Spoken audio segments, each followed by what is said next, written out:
Isa kitani ani presidenti ko shakku.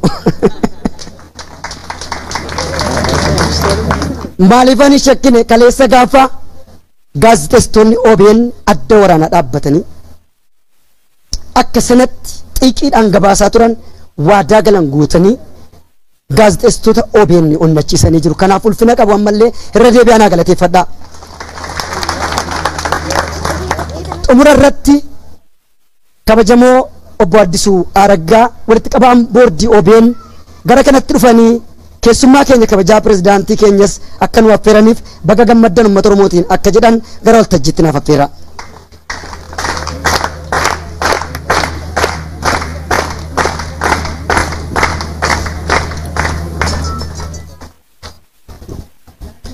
Akkam jirtu?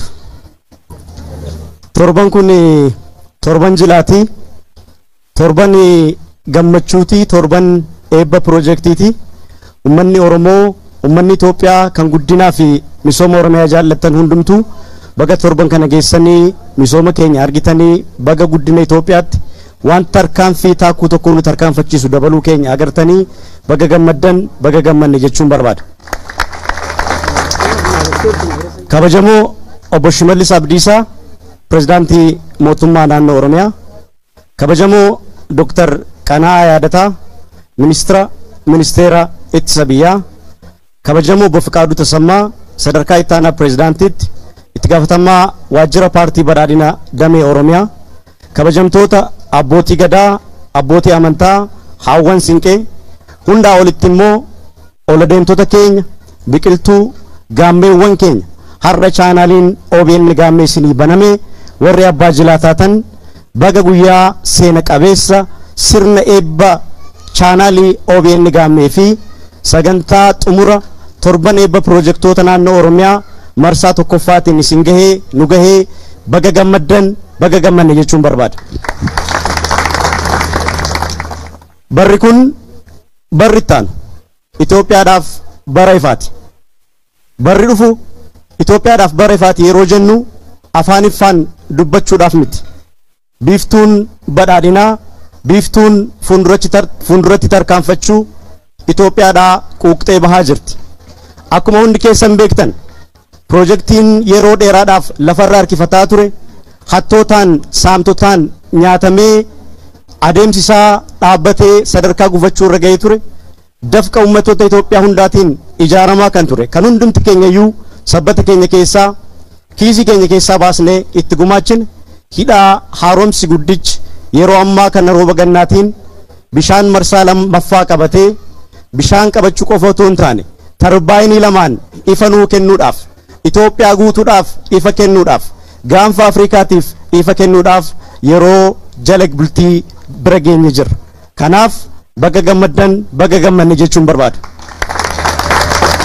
Barri taanu Itoophiyaadhaaf bara ifaati gaafa jennu waa'ee piroojeektii tokko lamaa piroojeektii bubbulanii gangalatanii rakkoo bulchiinsa gaarii ta'an hiiknee furmaatatti goonee fuulduratti deemsisuu qofa otoo hin taane hooggansa looreetii nagaa kabajamoo Dr. Abiy Ahmed muummicha ministeeraa keenyaatiin piroojeektii yeroo gabaabaatti jalqabanii xumuruun akka danda'amu hiyyummaa uummata keenya irra bulchee qolee saba keenyaa saggoo saba keenyaa morma saba keenyaa gadi qabe irraa kaafnee umrii hiyyummaa gabaabsuu akka dandeenyu biyyi kun dafqa ijoollee isheetiin dafqa hooggansa isheetiin jijjiiramuuf ce'uu akka itti dandeessu hooggansa muummicha keenyaatiin kan argine ta'uu keenyaaf baga gammannee jechuun barbaada. Barri taanu uummata Oromootiifis Oromiyaadhaafis bara ifaati. Kara yeroo jennu bara kan akkuma beekamu torban kan akkuma hubachaa turtan torban jilaa goonee torban eebbaa goonee waan itti dhamaanee uummata keenya wajjiniin harka ol qabannee hojjenne piroojeektoota 11,000 ol baasii birrii biiliyoona 31.7 oliin ijaaraman xumurree yeroo itti eebbisaa jirurra jirra. Kana gochuu danda'uun keenya uummatni keenya hiyyummaarraa gara badhaadhinaatti dhabuurraa gara argachuutti ce'uu akka danda'u sirriitti kan namatti argisiisudha. Barri ittaanu uummata Oromoo fi uummata Oromiyaa qofaaf otoo hin taane OBN fillee bara ifaati. Akkuma beektan dhaabbatni kun OBN yeroo jalqabu sagantaa raadiyoo fi televezyiinii Oromiyaa jedhee tamsaasa isaatii tokkootiin eegale. Ittaansee istuudiyoo mataa isaa ijaarratee dhaabbata raadiyoo mataa isaa dhaabbatee akka waliigalaatti miidiyaa of danda'ee dhaabbatee tamsaasa OBN afaan Oromootiin tamsaasa sa'aatii 24 jalqabe. Baruma darbe kan ammoo chaanaalii lammaffaa banachuudhaan OBN Horn of Africa banatee OBN Horn of Africa banachuudhaan sagalee uummataa qofa otoo hin taane sagalee sabaaf sablammootaa fi uummattoota Itoophiyaa ta'uu miidiyaa danda'edha. Har'a immoo miidiyaan kun sagalee uummataa sagalee sabaaf sablammootaa ta'uu bira darbee sagalee dhalootaa ta'uu bira gahee jira. Sagalee dhalootaa ta'uu isaatiin OBN gaammeen guyyaa har'aa banamee ifatti eebbifamaa jira. Ammas irra deebi'ee guyyaan kun guyyaa gammachuuti. Baga gammaddan baga gammanne jechuun barbaada. Chaanaaliin OBN gaammee ergama gurguddaa sadii of harkaa qaba. Ergamni isaanii jalqabaa daa'imman keenya eenyummaa isaanii afaan isaanii duudhaa isaanii beekanii sabboonummaadhaan akka guddatan of beekanii biyya kana keessatti mataa ol qabatanii deemuu akka danda'an kan isaan dandeessisudha. Ergamni isaanii lammaffaan ammoo chaanaaliin kun daa'imman keenya barnoota irraa kaasee lakkoofsa irraa kaasee qubee qubeessuu irraa kaasee amma saayinsiif teeknooloojiitti amma teeknooloojii hawaatti barnoota iddootti argatan ta'a. Ergamni chaanaalii kanaan sadaffaan chaanaaliin OBN gaammee kun ijoollee xixiqqaa daa'imman ola deemtu kun kalaqaaf kaka'umsa waamamuutiif akka kakaatu kalaqa akka walirraa barattu kalaqa isheen uumtu iddoo biraatti akka mul'atu gochuudhaan ijoolleen keenya daa'imman keenya bor sadarkaa idil addunyaa irratti kan beekumsa isaaniitiif kan dandeettii isaaniitiif kan waa kalaquu isaaniitiif barbaadaman akka ta'an kan isaan dandeessisudha. Kanaaf ergamni OBN gaammee ergamni chaanaalii kanaa ergama dachaa dhaloota ijaaruu dhaloota qaruuti. Kan ammoo ogeeyyiin hooggansi OBN wal qabatanii akka milkeessanii fi akka fiixaan baasan shakkii tokko hin qabu. Dhumarratti keessummaan kabajaa guyyaa har'aa kabajamoo pirezidaantii Shimallis Abdiisaa gara waltajjiitti dhufanii kallattii hojii akka nuu kennan kabajaan hin affeeraa kabajaan gara waltajjiitti naas himadhaa.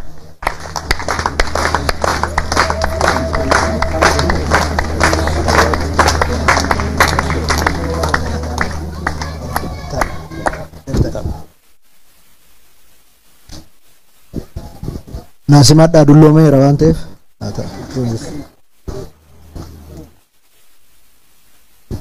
gaammeewwan keenya baga gammaddan.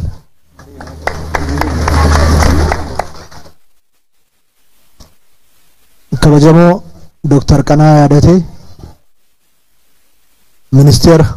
ministeera raayyaa ittisa biyyaa, kabajamoo Obbo Fiqaaduu Tasammaa itti gaafatamaa waajjira paartii badhaadhina Oromiyaa, kabajamoo Obbo Addisuu Araggaa sadarkaa ittaanaa pirezidaantitti qindeessaa kilaastara hawaasummaa, kabajamtuu injiinar Hiyoot Moosisaa sadarkaa ministeeraatti hooggantuu Itiyoo injiinaringii, kabajamoo Obbo Awwal Abdii sadarkaa ministeeraatti hoogganaa mana leenjii hooggansa olaanaa, kabajamtoota hooggantoota olaanoo miseensota paarlaamaa, kabajamtoota abbootii gadaa, hawaasa siiqqee, hundaa ol immoo hojjettoota OBN baga gammaddan baga wajjin gammanne.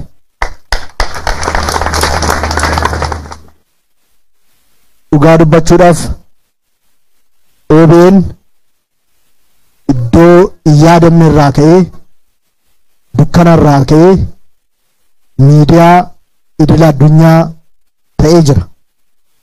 Miidiyaa idil addunyaa kan ta'eef immoo miidiyaa guddaa Itoophiyaa kan ta'eef immoo miidiyaa guddaa Afrikaa kan ta'eef immoo keessattuu hojjetoonni OBN waan isiniif kaffalamuuf oduu hin taane waan haalli isiniif mijateef oduu hin taane utuu haalli isin hin mijatin xiiqii keessatti bu'aaf bu'ee hedduu keessatti halkaniif guyyaa waan hojjettanii fi isin kabajatu isiniif mala guddaa galatoomaa ulfaadhaa isiniin jechuun barbaada. Hojjetoonni OBN rakkoo hunda keessatti bu'aa bu'ii hunda keessatti xiiqiidhaan namni xiiqii jiraata. Xiiqiidhaan miidiyaa kana miidiyaa qulqullina qabu, miidiyaa ga'umsa qabu, miidiyaa chaanaaliin tokko sa'aatii 6 maaf baname jedhamee cufuuf itti duulamaa ture afaan waraabessaa keessaa baaftanii qabsooftanii miidicha abbaa miidiyaa chaanaalii 2 har'a immoo kinoo abbaa miidiyaa chaanaalii 3 OBN afaan tokko afaan 2 qofa kan dabarsu dun taane afaan 17 miidiyaa dabarsu. OBN ummata bal'aa keessattuu immoo dargaggootatti daa'immanitti afaan isaanii ta'ee gurra isaanii ta'ee kan itti dubbatu akka ta'u gochuudhaan seenaa miidiyaa Itoophiyaa keessatti seenaa addaa hojjetanii jirtu. Kun har'aaf salphaa isinitti fakkaata, garuu kun seenaa guddaadha. Kan ammoo eenyumayyuu miti kan hojjete, isintu hojjete. Maqaa kootiif maqaa mootummaa naannoo Oromiyaatiin guddaa galatoomaa ulfaadhaa isiniin jechuun barbaada. Hojjetoonni OBN, hoggansa OBN dhugaa dubbachuudhaaf viidiyoonni hedduun bakka dhalatanitti hafaniiru. Bakka dhalatanitti dhaabbatanii warra hafanitu jira. Isin warra dhaabbatee hafee miti. Haala jiru faana guddachaa warra dhuftan, haala jiru faana warra jijjiiramaa dhuftan, haala jiru faana ummata keessan jijjiiraa, ofiifis jijjiiramaa, ummata keessan abbaan injifannoo hedduu gochaa warra dhuftanidha. Warri dhaabbatanii hafan isinitti duulaa ba'an. Maaliif? Kan dhaabbatee hafeef madaallii kamiinuu adeemsi keessan galuuf hin danda'u. Nama dhaabbatee hafeef guddinni namaa galuuf hin danda'u. Maalifi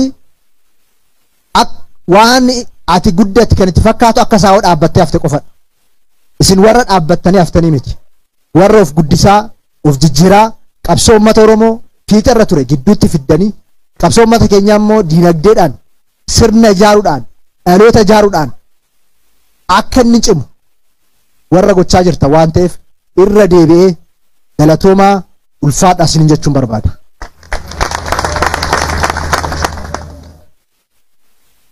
Sabboonummaan Oromummaa kana. Sabboonummaan Itoophiyaummaas kana. OBN madaallii isa guddaa sabboonummaa Oromummaati. Madaallii isa guddaa sabboonummaa Itoophiyaummaati. Sabboonummaa Oromummaa sabboonummaa Itoophiyaummaa waan ta'eef. Utuu wanti samiidhaa gadi jiru hundi utuu itti yaalamu kan hunda keessatti dandamateetu OBN dhaabbatee abbaa injifannoo, abbaa ce'umsaa nu godhe. Kanaaf maatiin OBN jabaadhaa, ergama guddaatu fuuldura keessan jira.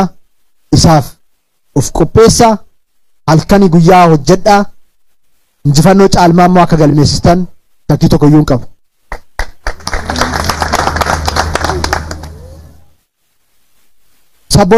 Sabboonummaa Oromummaa keenya, Itoophiyaummaa keenya irratti diina lama qabna. Diinni inni tokko sabboonummaan Oromummaa akka dhaabbatee hafu warra barbaadanii jira. Akka qancaru, akka bakka dhalatetti hafu. Sabboonummaa Oromummaa boo'icha qofa, injifatamuu qofa, madaa qofa warra godhanii ilaalan tokko diinni sabboonummaa Oromummaa isaan kan. Diinni ni lammaffaa sabboonummaa Oromummaa. Sabboonummaan Oromummaa raajiin hojjechuu danda'u. Itoophiyaummaa akkamitti akka inni utubuu danda'u. Jijjiirama akkamii akka inni fiduu danda'u. Warri fagootti ilaalan xobbeetti muruu barbaadu. Sabboonummaan Oromoo, sabboonummaan Itoophiyaummaa diinota lamaan kana qaba. Diinota lamaan kana injifachaa dhufeera, injifachaa itti fufa. Duubatti hin deebi'u.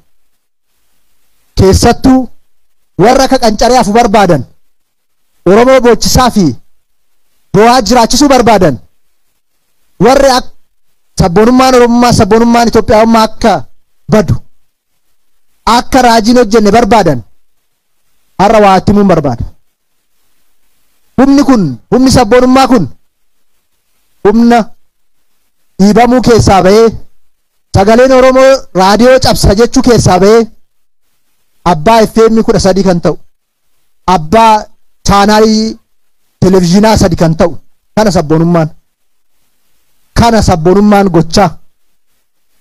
sabboonummaan gochaa pirojektoota dhaabbatan kan xumurudha. Sabboonummaan gochaa galii kan dabaludha. Sabboonummaan gochaa qamadii kadhaa keessaa baasee gochaa qabatamaadhaan sabboonummaa bona qamadii misoomsu. Sabboonummaan gochaa sabboonummaa siyaasa Oromoo fiixeera ture giddugala fidee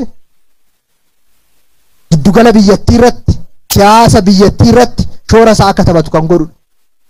Sabboonummaan gochaa ummata isaa tajaajila lammummaatiin deebisee utubee kufaatii dinagdee keessaa baasee kan fuulduratti ceesisudha. Sabboonummaan gochaa kan dhaloota ijaarudha. Kan dhaloota qopheessudha. Dhaloota akka har'a gaammee jennee irratti amaanu kun raajii akkamii kana fuulduraatti akka hojjetan walumaan laalla. Dhaloota akkamii akka uumamuuf deemu walumaan argina. Sabboonummaan gochaa kana nuyi boonyeen boochisnu uummata keenya hojjennee hojjisiisneet abbaan injifannoo abbaa hiree abbaa fedhiisaa hojjetee milkeeffatu kadhatee argatu oduun ta'an hojjetee dhama'ee fedhiisaa hawwiisaa milkeeffatu kana sabboonummaan gochaa warra hiikoon sabboonummaa Oromoo siniif hin galle warra hiikoon sabboonummaan Oromummaa gochaa siniif hin galle kana sabboonummaan Oromummaa kanaaf fakkeenyi guddaan immoo OBN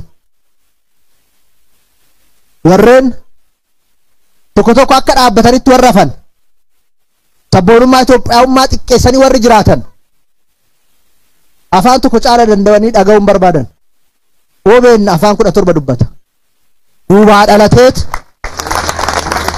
afaan 17 dubbata gana afaan 50 dubban maaliif sabboonummaan Itoophiyaummaa isa waan ta'eef sabboonummaan dhugaa Oromummaa isa waan ta'eef kana sabboonummaan keenya Itoophiyaa bakka kufteerraa ol kaasuudha pirojektoota ishii fixuudha abjuuwwan ishii milkeessuudha sabboonummaan keenya kana Itoophiyaan sabaaf sablammii hundumtuu afaan isaanii akka kabajamu aadaan isaanii akka kabajamu akka mul'atu akka wal mul'isan gochuudha kana sabboonummaan keenya kana sabboonummaan Oromummaa kana sabboonummaan gochaa kanaaf kan sabboonummaa gochaan jiraannaa kan jennuuf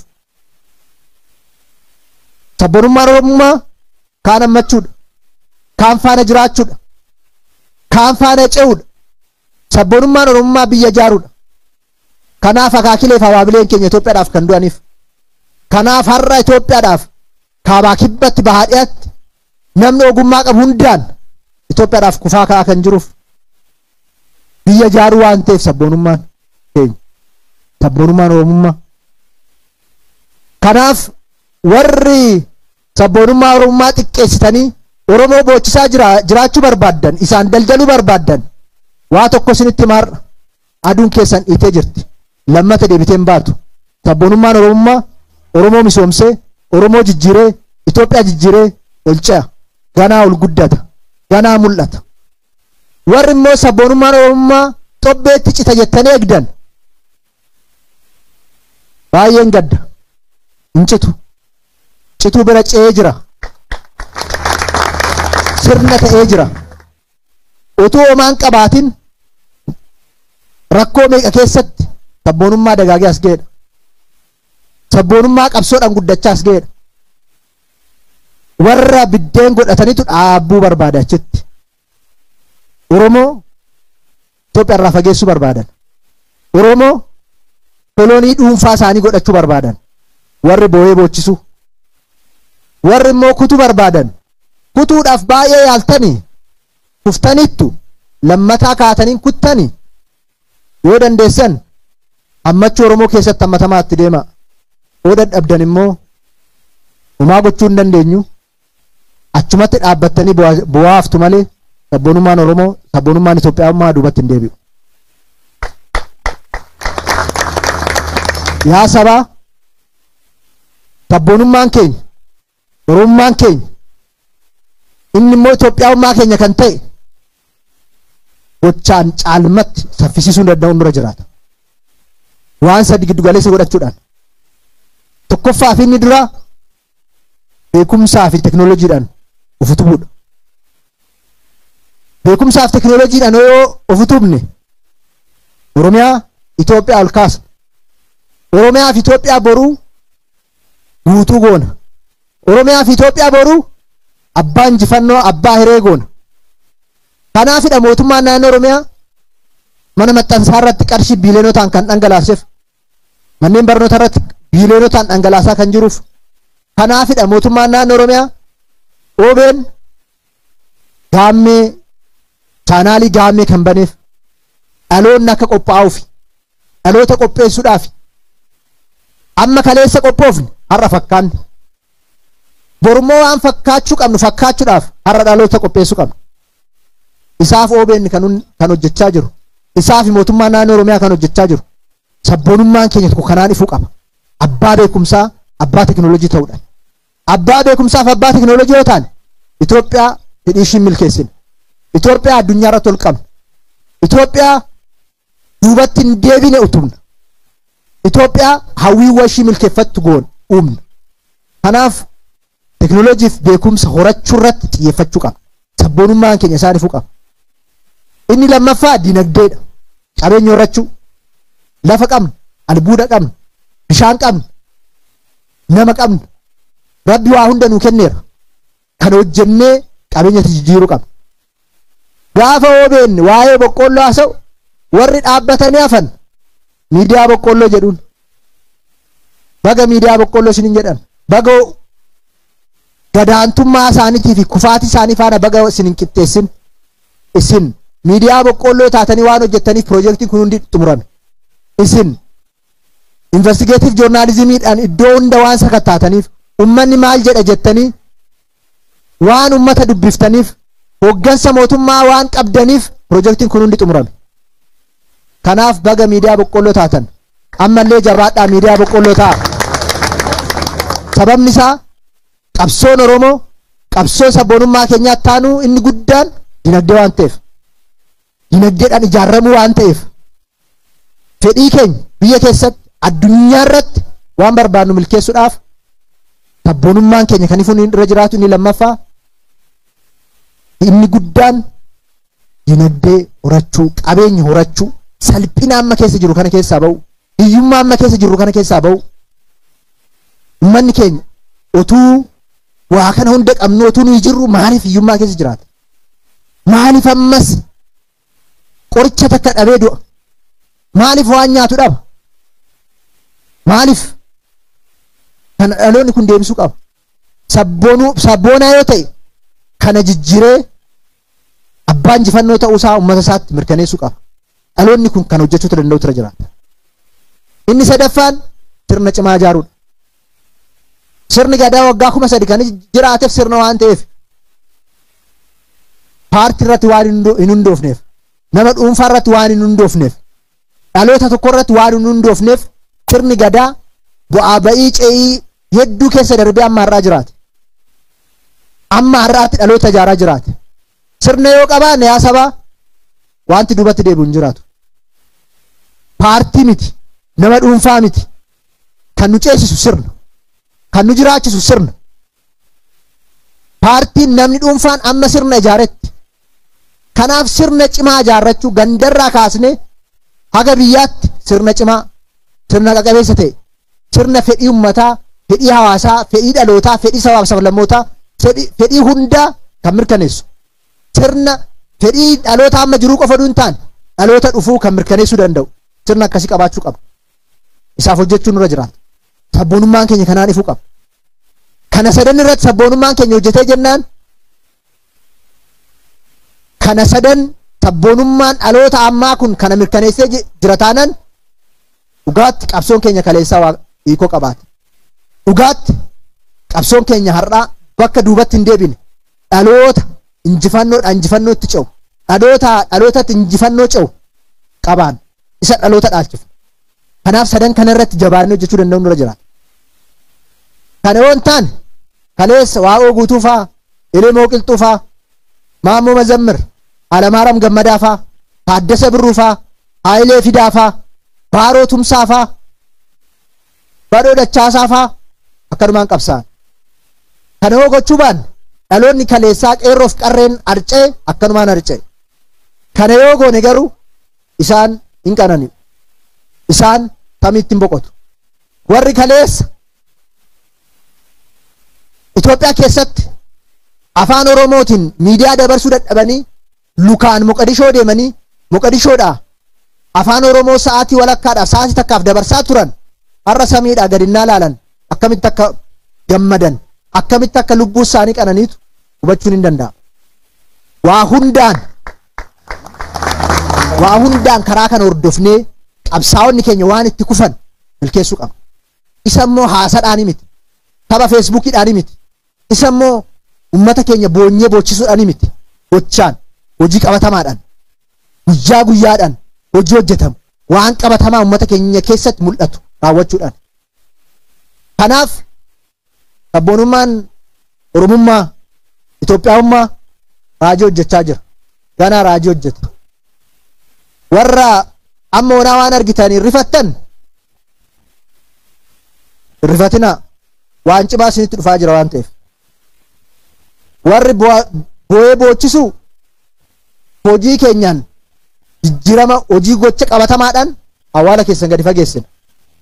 Warra immoo xobbeetti nu muruu barbaaddan hojii irraa hojiitti daballee abdii isin kutachiif. Abdii ganaa kutattu isaaf immoo mootummaan naannoo Oromiyaa caasaan jiru ummanni bal'aan naannoo keenyaa sablammoonni ummatoota Itoophiyaa qindoofnee tokko taaneet waliin hojjennaa kanarraa humni duubatti nu deebisu hin jiru. Maaliifii kun dhugaa keenya waan ta'eef maaliifii kun dhugaa lafarra jiru dhugaa ummata Itoophiyaa dhugaa ummata Oromoo dhugaa ummata sablammoota ummatoota Itoophiyaa waan ta'eef dhugaa kana humni duubatti deebisu tokko illee hin jiru. Rabbi waan nu gargaaruuf Rabbi jalatti immoo halkanii guyyaa waan hojjennuuf kanaaf jabaannee gochaan sabboonummaa keenya akka lafa qabsiisu gochaan caalmatti akka ceenu asumaan waamicha kosiniif dhiyeessuun barbaada. OBN gaammeen banamuu qofti gahaa miti. Istuudiyoo gaarii ijaartan inni qofti gahaa miti. Qabiyyeen keessan cimaa ta'uu qaba. OBN gaammeen akka walitti qabaa boordiin kaasetti dhaloota qaruudha. Sabboonummaa Oromummaa gochaan ijaaruudha. Teknooloojiidhaan dhaloota qopheessuudha. Sammuu dhalootaa qaruudha. Isa kanarratti jabaattanii ogeessonni hoggansi OBN jabaattanii hojjechuu qabdu. Yoo kana goone dhaloota araada adda addaatiin karaatti muramne dhaloota sammuu mo'atamuu of keessaa qabu utuu hin taane sammuu injifannootiin dhaloota fuulduratti ce'uu qaban. Warreen tokko tokko kaleessa warra isaan injifatanii sodaatu. Maaliif injifatamanii turan waan ta'eef. Namoonni keenya tokko tokko amma abjuudhaan gooftolii isaanii kaleessaa sodaatu. Ni gooftolii isaanii sana hin beennu. Warra amma dhaloonni haaraa kun hin beennu. Dhaloonni inni dhufu kun immoo injifannoo malee hin beeku. Warri dhaabbatanii hafan homaa gochuu hin dandeenyu. Maaliif injifatamuun sammuu isaanii keessa qofa jira. Injifatamuun dhaloota isaa amma dhaloota kiyya keessa iyyuu hin jiru. Maaliif dhaloonni keenya dhaloota injifannooti. Dhaloonni qubee dhaloota injifannooti. Isaan kun immoo arcaatuu injifatamuu ishee achifas lootu iyyuu hin beekan. Dhaloota sammuudhaan injifataa ta'etu uumama. Gaafas badhaadhinni keenya guutuu kan ta'u. Gaafas Oromummaan keenya lafa kan qabatu. Gaafas kan ofitti amanu, kan kalaqu, kan dinagdee horatu, kan sirna cimaa ijaaru, kan jibbarraa bilisa ta'e, biyya isaa Itoophiyaa utubu, jaalatu, biyya isaa Itoophiyaa ol kaasu kan uumamu. Kanaaf isaan irratti facaafu. Kanaafuu OBN gaammeen ergama guddaa kana waan qabuuf hojii kaanirra caala OBN gaammee irratti xiyyeeffatee hojjechuu qaba. Ijoolleen keenya yeroo hunda innaa bashannananis innaa taphatanis waa hundaan barachuu qabu. Keessatti Oromummaa Itoophiyaawummaa barachuu qabu. keessatti injifachuu barachuu qabu. Keessatti duudhaa isaanii barachuu qabu. Kanaaf OBN gaammeen kana raawwachuu qabu. OBN akka waliigalaatti hoorni irratti hojii gaarii hojjechaa jirtu duboonsitaniittu. OBN muummee irrattis raajii hojjechaa jirtu duboonsitaniittu. Garuu waan gurguddaa sadiitu sinaaf. Tokkoffaa ammas qabiyyee keessan fooyyessuudha. Qabiyyee keessan fooyyessuu. Keessattuu dokumantarii irraanfattaniitu. Maal akka taatan hin beeku. Biraandiin OBN tokko dokumantarii ture. Amma dokumentariidhaan laaftaniitu. Qabiyyee waliigalaa fooyyessuu qabdu. Cimsuu qabdu kana caala. Tokko kana. Lammaffaa afaanota hafan fixuu qabdu. Fakkeenyaaf afaan Walaayittaa daftanii fixxanii hojiitti galchuu qabdu. Afaan Chaayinaa, afaan Faransaay sila hojii gaggeessan kan kaase dafamee xumuramee hojiitti galuu qaba. Kana sadanii hojjechuu qabdu. Lamaffaan kan. Sadaffaan galii sirriitti maddisiisuu qabdu. Galii maddisiisaa. Ana na gaafachuuf ammaan booda galii sirriitti fiduu qabdu. Amma fiddanii sinii kenna. Dhageessanii? Kontiraanni keenya kana har'aasa.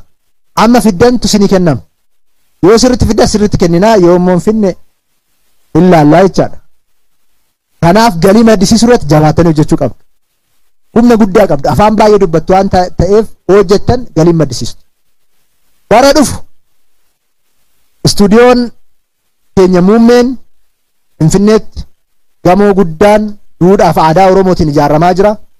Isa hooggansi fi boordiin OBN hojjetoonni OBN xumursiistanii achi galuu qabdu.